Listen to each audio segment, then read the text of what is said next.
Hey everyone, here's your daily news recap, covering some big headlines from around the globe. Let's dive right in. Washington Post fallout after Bezos blocks Harris endorsement.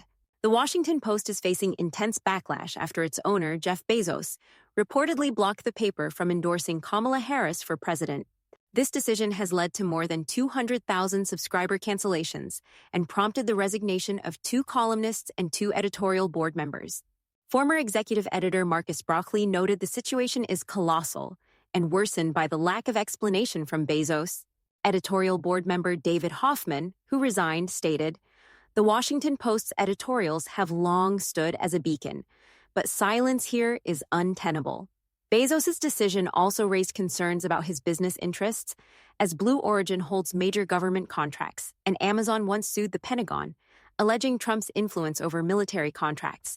Staff morale at the Post is reportedly at an all-time low, with many employees demanding more transparency from Bezos.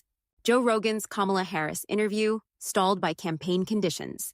Podcaster Joe Rogan recently revealed complications with an upcoming interview with Vice President Kamala Harris, as her campaign imposed specific conditions.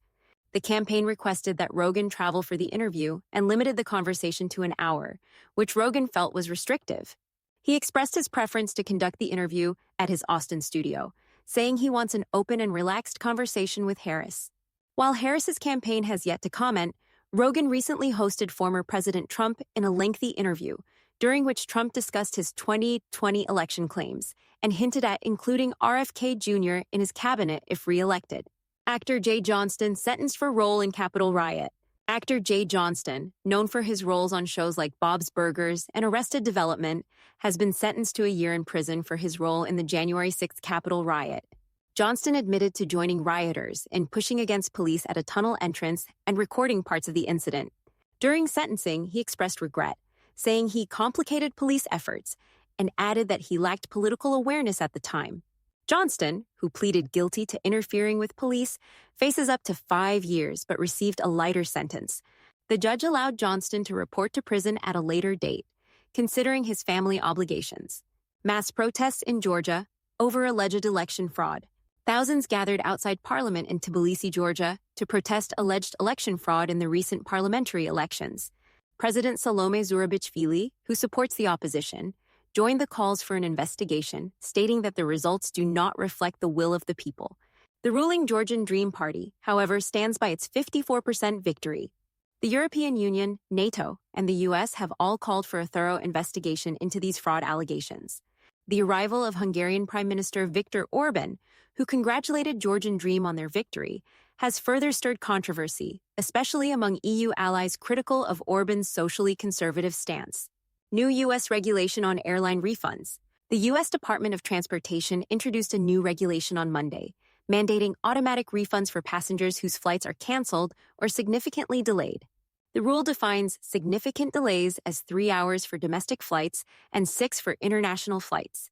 Airlines must issue refunds within 7 business days for credit card purchases and within 20 days for other payment methods. Refunds also apply if a checked bag isn't returned within 12 hours domestically, or within 15-30 hours for international flights. Transportation Secretary Pete Buttigieg emphasized the need for passenger rights, saying, "Passengers deserve to get their money back without the hassle." The airline lobby group Airlines for America has voiced support for this rule.